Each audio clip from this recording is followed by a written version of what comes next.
It's a gambling super student. Super stupid. Super stupid. We just talked for like 20 minutes about gambling. My gosh. That's just part of it. The stories, though. People all want to know what goes on NBA airplanes when you guys travel from city to city. Road Trippin' tried to bring you the closest to that. We got kicked out. Yeah, we got kicked out when we started road tripping on the airplane.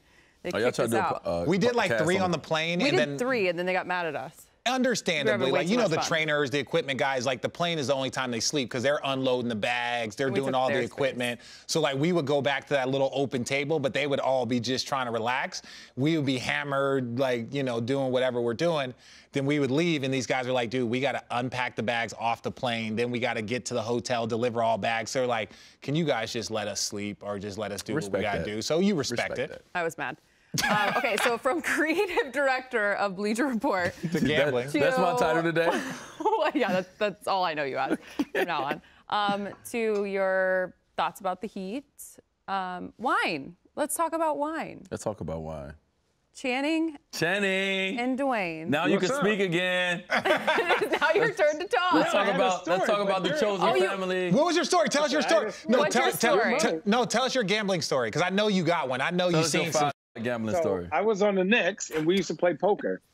And the rookie, I'm not going to say names, but a rookie was going up against a vet who at the time just had a new $30 million contract. I can't do that. So the rookie plays poker very by the books, right? He used to play online poker, so he would play very structured poker. Like, if he didn't have a good hand, he'd be out. Boom, boom, boom. The vet was playing what I call drinking poker, where he would drink. He had a bottle of vodka next to him, and he would just take shots, random shots on ice. But he's a big boy. So now he's drinking half a bottle of vodka. Jerome James. And so the pot, drunk game for sure. So the pot is now at $30,000, right? It was like money, and then they put blank checks up. You had to bring 2 blank checks. 2 blank checks on the plane to say, like, hey, how much is this going? So he put up the keys to his truck, to his new Escalade. The other guy put his keys to his other truck. Oh, no way. It ended up being around like $56,000, right? In one pot. One pot. That finger crooked, but yeah, keep going. Sorry, dislocated. Dislocated. I didn't know where you were pointing. I didn't know you pointing to Richard, me, Ali. I didn't know what was going on with that finger. I got one too, though, so don't even worry about it. I keep it tough. I got one too. Pinky? Is it the pinky? Yeah, it's the pinky. It's the pinky. Pinky like this. Zoom in on my pinky. Why Y'all your zoom pinky? in on our fingers. Look at this. Look at this. Ew. That looked like it's You got a bunion on your pinky toe. My pinky look pregnant, bro. On your pinky finger, you got a bunion. I had nice hands before the NBA. I just want to say that. My bad, Channing. Go ahead. So you long story short. So, this is a 1-hour flight, though. That's the problem. Oh, that was the worst flight. The quick flights are the worst flights. Because people want to throw money in fast. Why are we talking about gambling like we promoting gambling right now? I literally said you guys have to talk about Presented by FanDuel. So the guy, the vet, had three jacks. So he was swore he was going to win. I think he had a full house. I think he had 3 jacks and 2 twos or 2 threes. The rookie had 4 kings and like an ace and an ace back or something like that. So it was like crazy. This dude took his bottle of vodka and broke it over his knee. Oh, jeez. Yes, wrote the check, $56,000 right there, signed it, bow. Our GM, our coach said, hey, no more gambling. The bet, yeah. Also, people were also playing craps in the back, right, with $100 bills. It was a show on the Knicks, but that was the craziest thing I've ever seen. The buildup of this, the owner, James Dolan, was there, Isaiah Thomas. We had all the coaches looking at one hand of poker because there were watches on the table. Oh, no. See, that's when you start. Wait, so like when you're throwing your keys in, like you're giving your car? Yeah, basically, yeah. It's like it's like you're putting it up. You seen Fast and Furious where you're like racing for pink slips? Yeah, it's collateral. You got to put up collateral. Yeah, collateral. If you lose, I need my money. Because if I got your keys to the car, you're gonna pay me my money. Right? Oh, it's for that. It's like collateral. You're not like collateral. Your car is not like, but it's just more like here. But people have done crazy things. Like guys have like had to purchase cars, and like we're telling you stuff that is like that happens maybe in the entire NBA like one time. Like between us, we've played 50 years of NBA stories. This is not like all the time. This is over 50 years combined of NBA stories. But like it happens all the time. Jock Vaughn, my guy, he stopped playing cards with Rod Thorne. Rod Thorne, who was a notorious gambler, he used to play with us all the time. He was former GM, drafted me, drafted Jordan, and then worked for the NBA for many years. But he would come back and gamble with us, and he was our GM. But he would gamble like, it was awesome. But he was funny until the point, though, like he would start losing, and he would be like, no good mother lover, can't make a damn jumper once 9 straight flushes. Like, what's going? Like, and we would be dying. That's probably dangerous. So that's why John Vaughn was like, yo, I can't play cards. I can't have a dude that like is like my boss calling me X, Y, and Z, right? And then like think like we're still cool. Cause like Rod would be like one of the guys and just be like, seriously, he would be sitting there dealing, this no good sucker thinks he can't make this motherfucker. I should have traded his like, you're like, he's standing right here, Rod. Rod, what are you doing? Can I get some of that other wine? I was gonna say, I don't know. Which one? Do you want the silver? You want the silver or the whispering? He doesn't want silver. You want whispering? Nobody can see inside the Yeti. Let me get that light skin wine. That light, hey, Let me get that Channing. Let me get that Channing Fry. Let me get that Channing Richard. No. Richard's way lighter than me. So speaking of wine, what's going on in the wine world, the wine industry? You two winemakers. We've got Wade Sellers. Ask me Wade. So he weighs way bigger than me. No. First of all, Channing and I both are very young in the wine space, right? Obviously, Channing, as you guys know, and I'm sure it's annoying because Channing is annoying. It's a lot to learn about wine, and when you learn a little bit, you want to be like Channing and talk about everything you learned. Yeah. But with that being said, like one thing that's been cool about this industry is this is normally our job is to drink wine, talk about wine, taste wine, like get some notes from wine. This is a great job to have, but. For me, I feel like my brand it started 7 years ago, but really the last 2 years is when I really have jumped into the wine space. So for me, it's just a passion project that it's turned into like a business now, and we're trying to keep our costs, pretty reasonable for the most part. I feel like that's what I appreciate. Yeah, we're trying to like this wine right here. This is the flagship of my brand. It's the Wade Cab, and it costs $95, right? $90 to $95 depending. And but the rest of my wines, like this is like $20, and my other wines, my red wines is like $35. My rosé is $15. So we try to keep it at a reasonable price and put great juice in the bottle. But I got some great winemakers in Napa Valley that do some amazing job for us. So it's been cool for me and Channing because we obviously got a cool relationship. But now we both are in the wine space, and so now we have conversations more about wine. And so I'm excited that me and him are going to try to figure out a way to like. Take some time out of our day to talk more about wine and kind of uplift other wine brands, especially black winemakers, because they don't get a lot of exposure in this industry. So, wine, drink, have fun. Up next on Road Trippin'. If I, cheers you and I look in your eye, we got to guzzle. Oh. So my question is, this is like a fan thing. How many cases of wine do you have per year? Or how many acres do you have? And then I could do the cases.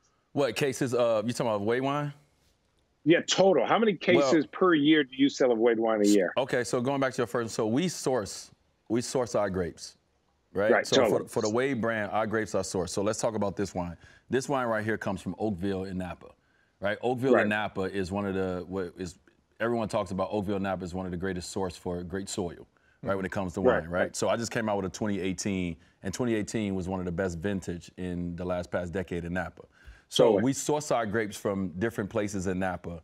Everybody always asks, you got a tasting room, you got all this. I'm like, no, we kind of source our grapes, and we got great relationships with the Paul Meyer family to make our wine. So we don't have all that. We're not there yet. We're small. Don't own a particular vineyard. No, we source our grapes. Do you?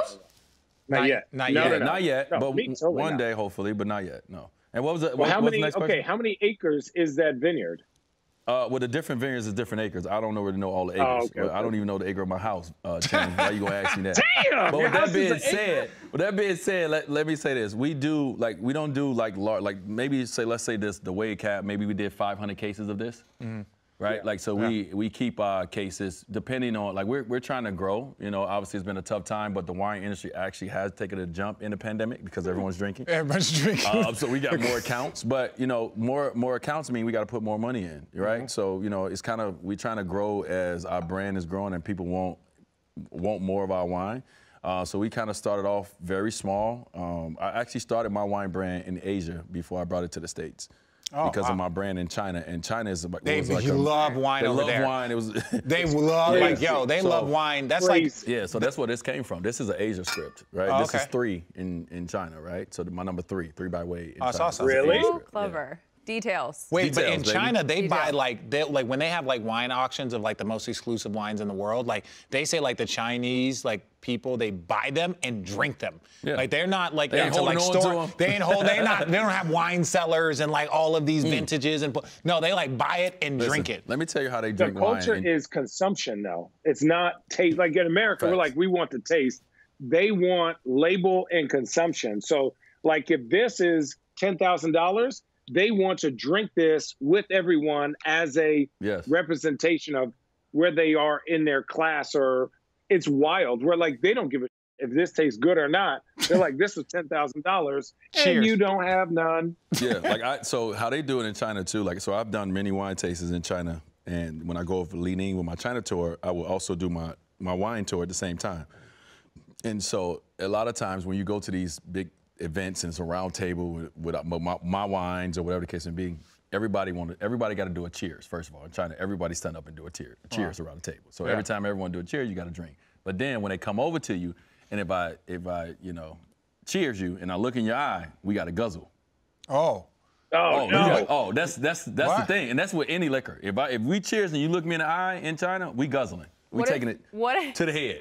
What if I came up to you to cheers you, but you just looked down? Then you ain't got to guzzle. But if you look me in my eye, that means we got to look at each other and we got to take it down. So I've had many nights that ended that I don't remember, but I'm sure we had a great wine event. Is that how you? Is that how you guys? I never knew that. Is that how you guys drank in Nebraska? When y'all went? Hang on. I want to get there. Oh my God, I want to get there. Hang on. Before we get to Nebraska, really quick, Channing, have you had Dwyane's wine? Yes. You've tasted it. We had it in Cleveland. Okay. We had it in Cleveland. Okay, yeah. And you've had Channing's wine. He also sent me his white wine, and I think rosé. I like his white wine. And so you guys have had each other's wine. We've all had everyone's wine now, right? Yes. To this point. Yes. Because Dwyane is so good at judging. All-star. Okay. He's so good at judging. Look at that shot. We need No. 9 you out know of 10. That was our Wildcat brother. 9 out of 10. That was our Wildcat brother, Aaron Gordon. We need to grade these wines for those that are listening, so that they go run to the shelves and buy your wines. Aaron, and then we're going to get to Nebraska. So let's start with Channing's wine. 10 out of 10. 10 out of 10. Go buy it, everybody. You're not going to mistake it here, are you? Chosen family wine. Chosen family wine. Channing, what's the price point of your wines, though? I don't know. 73 and 60. Okay. But we have, so you have 300 of your red.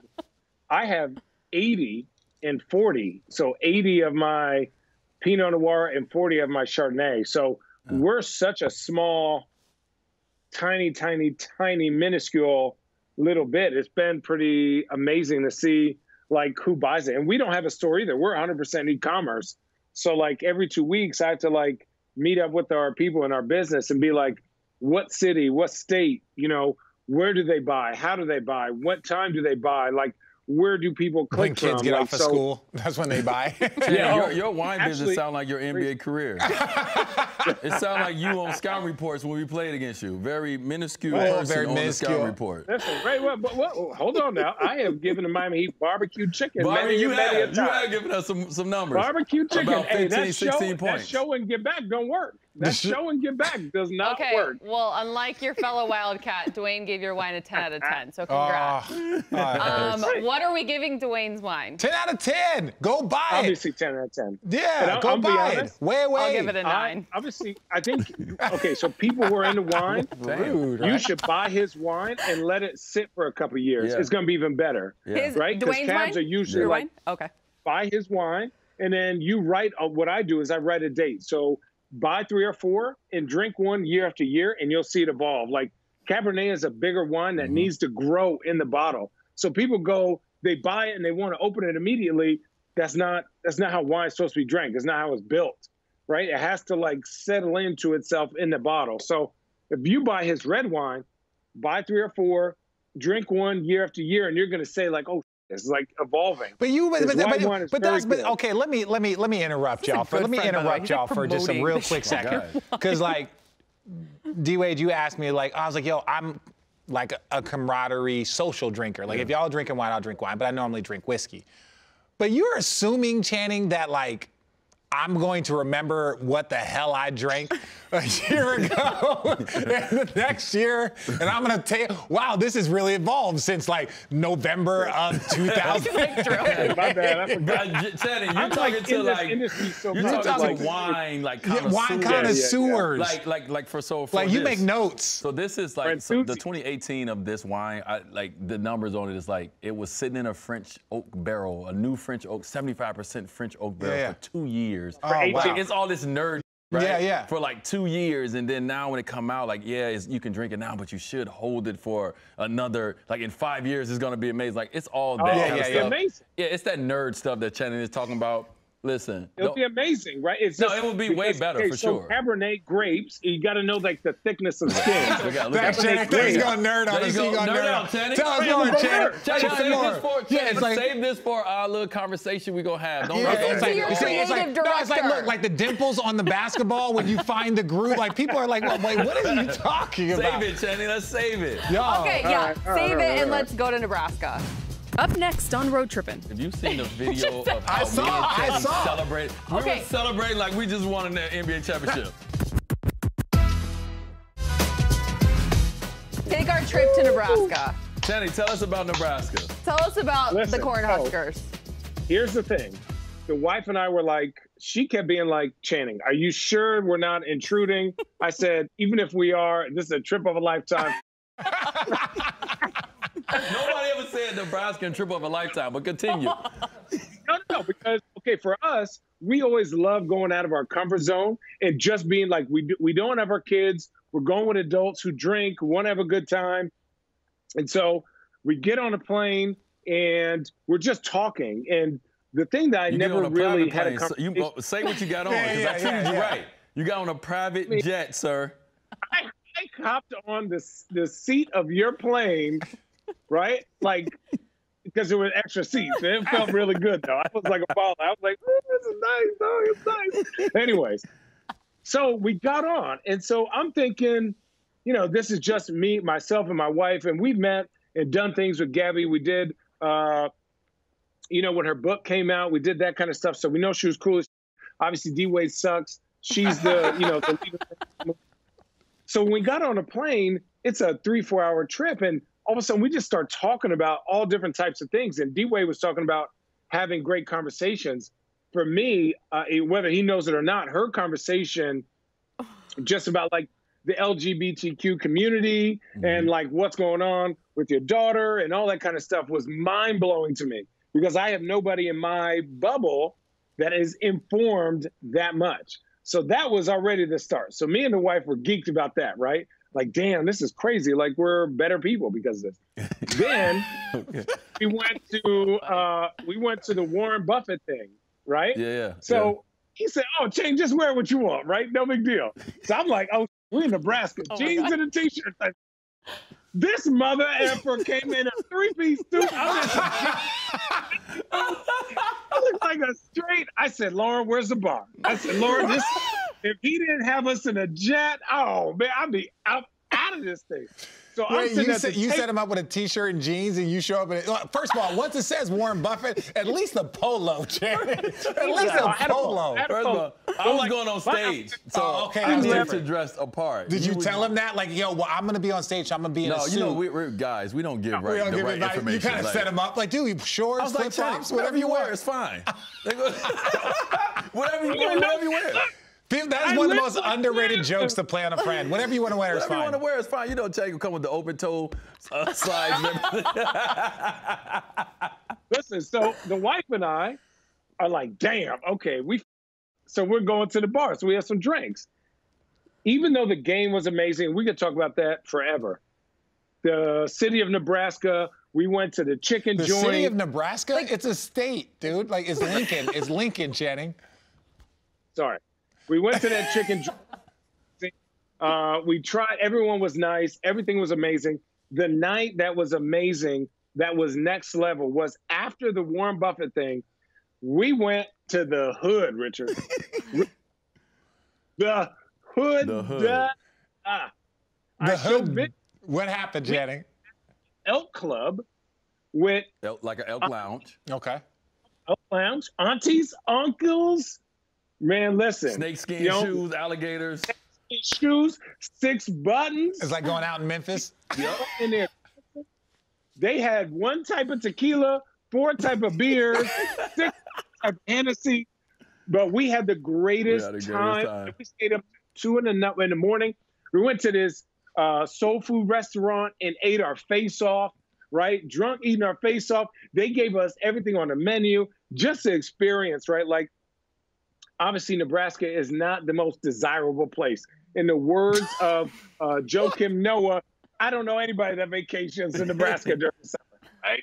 So for me, that experience between that first night we were there to, waking up, tailgating, barely watching the game to the night, right? Like, we don't even remember. The Nebraska went down 21-0. We said, oh, listen. What? How does Nebraska tailgate? So Nebraska is a clean arena, so you can't bring alcohol. No, it's no alcohol sold in the arena. Okay, so but everyone nobody drinks tailgates outside. in the stadium. No, you tailgate outside or right. around. So my point is how was that? Oh no, that's what you go to Nebraska football games for, to tailgate. Was it better than Toledo? Hey, Channing, did we win a championship? Channing? Yeah. Hey, look. Sneaky trick, I did. So obviously, I could drink a little bit. I was giving that little college kid okay, y'all roofied me at Toledo. I've sent a police report. But anyways, I was giving that kid half guzzles of beer instead of just that little sip. So by the 3rd round, his eyes were all tore up. Like, he couldn't. Yeah, we were doing flip cup. So y'all cheated. No, I don't know what Channing was doing on his end, but it would flip cup. You got to hold your own, right? You got to guzzle it. Have you ever won? But it matters how much you're putting in someone's cup. See the video? Wait, D-Wade, had you ever played flip cup before that moment? I played the year before. It was my first time, and I sucked. It's so much fun. I sucked. I didn't know how hard it was. Like, the pressure of everybody around you got to flip that cup over and then don't flip and land the right way. Would you say winning an NBA title is hard? Listen, if you've seen the video of how me and Channing celebrate, we were celebrating like we just won an NBA championship. But okay, so that's my point. That's my point, though. We were down 3-1. Okay. We were down. That's my point, though. Is you guys made this look like it was awesome and you destroyed everyone and you were like the men at this tailgate. He just said he cheated. Well, he just filled. Channing's a cheater. I didn't know that. I didn't know that. Listen, I was a closer. I was a closer on the opposite end. The anchor is a hard spot to be. There's stress. Channing, we put him in the front somewhere. Because we didn't know. In the front somewhere. No. Let's keep it real. Whatever he had, I had. I was just saying, he said, oh, we didn't get enough to drink last time. So I said, oh, we finna pull up now. Wasn't it the best out of 3, Channing? It was the best out of 3. Yes, and we were down 2-0. Sorry, down 2-0. We were down. You can't be down 2-0 in the best out of 3. Yeah, you can't be down 2-0 in the best out of 3. No, we were down. It's gonna change every time I tell you. I don't know. Channing, you got me over here lying. Well, we were down. We lost the first one. We had to come back and win 2 in a row. Let's just say okay, that's fair. That's fair. All right. No. But let's talk about this, Channing, in Nebraska. So we did have a great time. The one thing about Nebraska when we go, it's just it's not the world that we live, right? Me and my wife, we live a different world and a different life. Nebraska is, let's just go to the hood, let's be in the Elk Lounge, let's do our thing, right? Yeah. We had an amazing time. We were dancing. We did like music chairs. Like I was killing everybody in darts. Like I was tearing the whole bar up in darts. It was my night. And I know, and I bring that up because we played darts in San Antonio, and I wasn't as good. You sucked. Oh yeah. Actually, you sucked. Drink more. You got to drink more. And he was done drinking. No, listen. You were done Richard, drinking. I'm sorry about Nebraska. I got to jump to San Antonio. Richard, this was the night before you guys got traded. Normally in Cleveland, I would go out with LeBron and the crew, right? And that's a different kind of go out, right? Very different. So I got to the point, and it was like I started to feel that my time was almost up. You know what I mean? I was like, all right, I want to do something different. I was like, Channing, I want to see how the other side lives. Channing, did not say that? Let me hang out with you. I was like, Channing, let me hang out with you. What do you people live like? What do you live like? So I was like, Channing, I'm going to hang out with you tonight. And by the way, he meant you people as in the broadcast. The broadcast crew. That's who we hung out Allie, with. Mitch. Oh, it's so awesome. Bro, we had that was one of my best. They used to go play darts all the time. In the NBA. Antonio. And because that's what us poor people do, apparently. Listen, we got to, what was it, Coyote Ugly? And they turned me around because I had my ID. You're like, I've never seen that. I'm used to getting escorted to my table with my normally bottles. I'm like, what do you mean? And I was like, you know what? This night is going so good. I'm so drunk right now off of stuff I don't drink that I'm going to walk back to my hotel and get my ID. Yeah. Right? Because I want to go in here and continue this night. I was shocked. Yeah. I was shocked too. Up next on Road Trippin'. Next thing you know, we started making a comeback and I saw Bron get ready to check in. I'm like, oh, now you want to come out.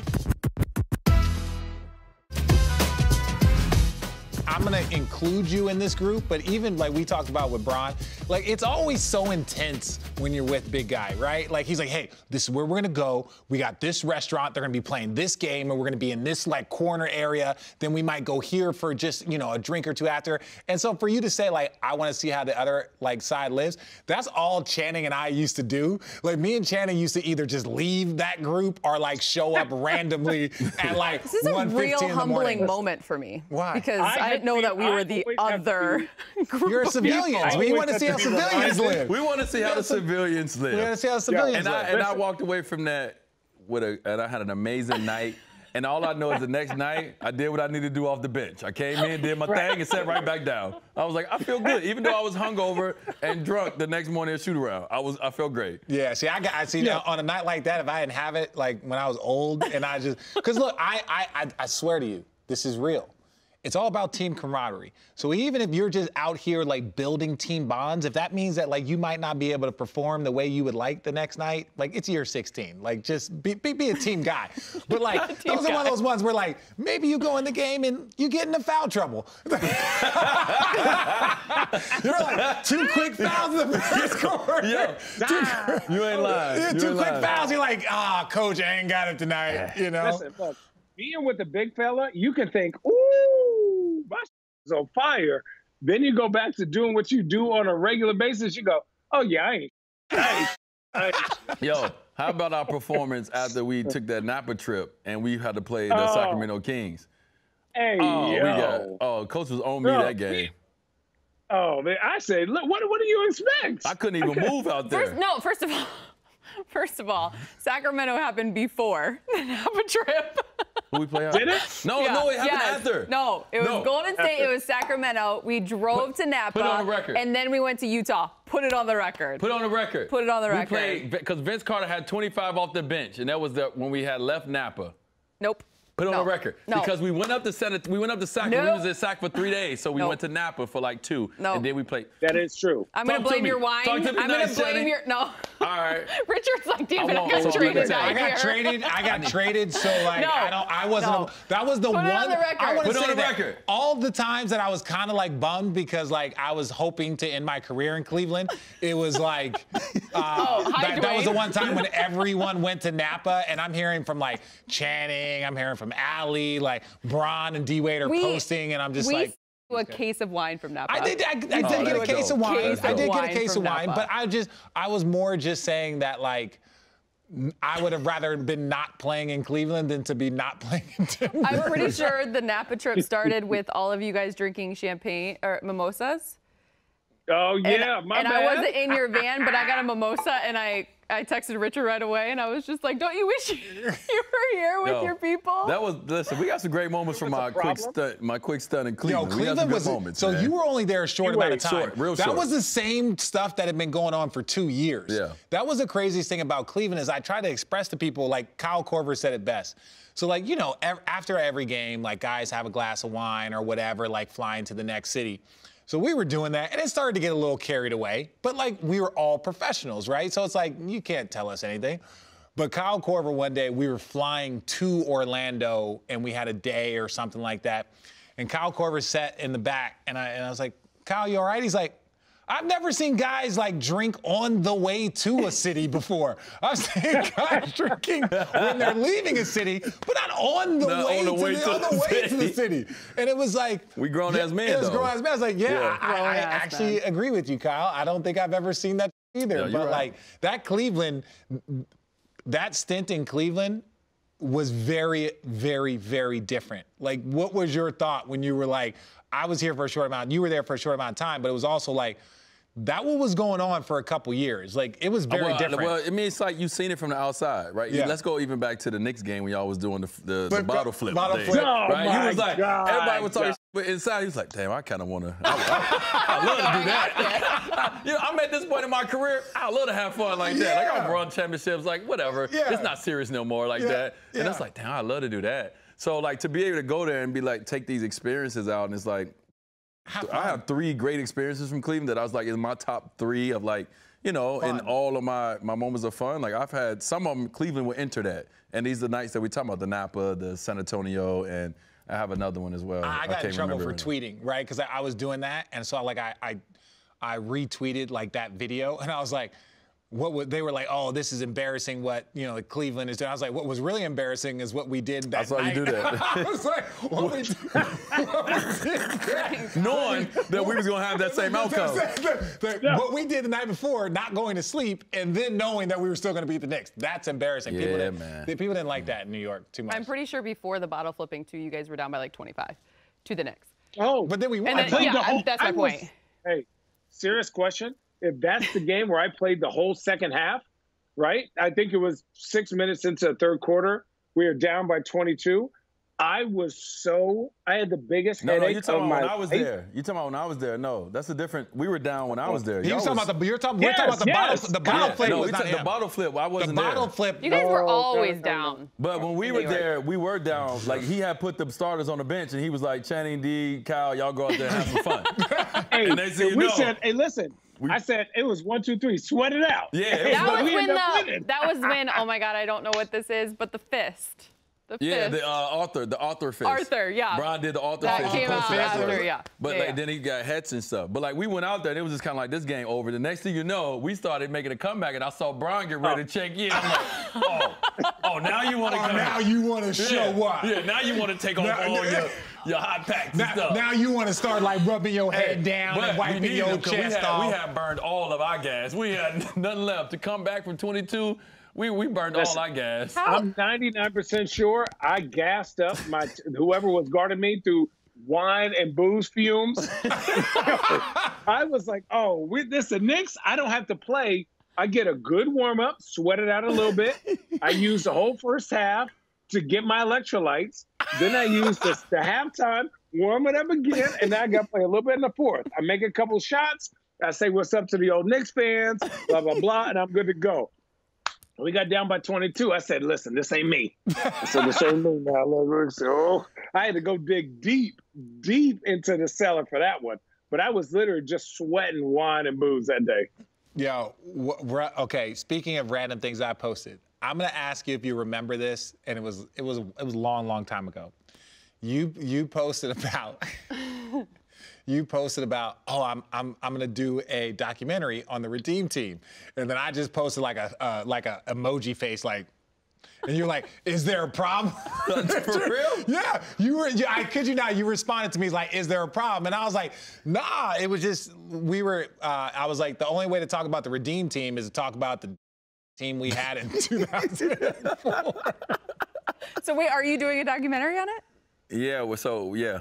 I am. We stopped because of everything that happened with Kobe, and then the world shut down. We kind of stopped, but we were in the middle of filming. No one gives about that. The story is not about the Redeem Team. That's a terrible story. Who cares? Wait, hang on. We did what we were supposed to do. I gotta go. But you gotta go. I have to leave. All right, we don't care. Yeah, Leave. I have a thing by NBA TV. Okay, bye. All right, go get your check, Johnny. Go get that money. All right, we'll talk. Up next on Road Trippin'. No, listen, LeBron, I said this. I was like, LeBron's going to play so long that people are going to forget that we were ever teammates.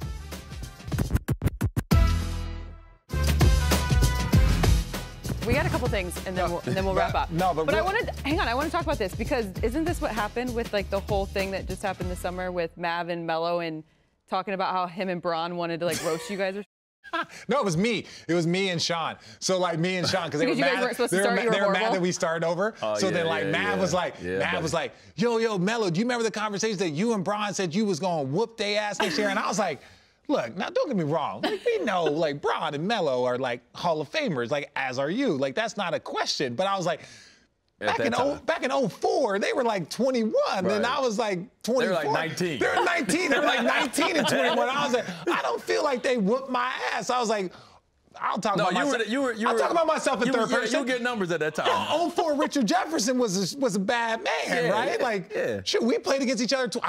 By the way, I never hated you because like you were a respectful competitor, but like you remember the year I messed up my ankle like in game 1? You actually talk some. You don't care. But like you guys won the championship that year. We lost to y'all 2 years in a row. Yeah, we played y'all, Yeah, 2 years in a row. And 1 year y'all won the championship. And that year we had a really, really good team. Like we weren't like you and Shaq good, but we had a good team. Y'all was good. And y'all had you, Vince, J. Kidd, and y'all had some I was bummed. But my whole thing was this, is that like the story is, as much as it is about the Redeem Team, like that's basically just the U.S. doing what we're supposed to do.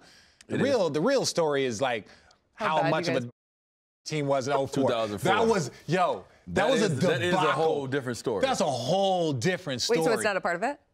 No, you got to. I mean, but it's not the focal point. Like that's a whole nother doc. That's a whole nother doc. That would be amazing if it ever comes out one day. The Redeem Team was more so of this was the time where we got U.S. back to where we were and the things that went into getting us back there, right? Because like Kobe wasn't on the 2004 team, right? So it was like the things that kind of got us back to where we are now of dominance. But 04 was a whole different kind of animal that I would love to. How old were you in 04?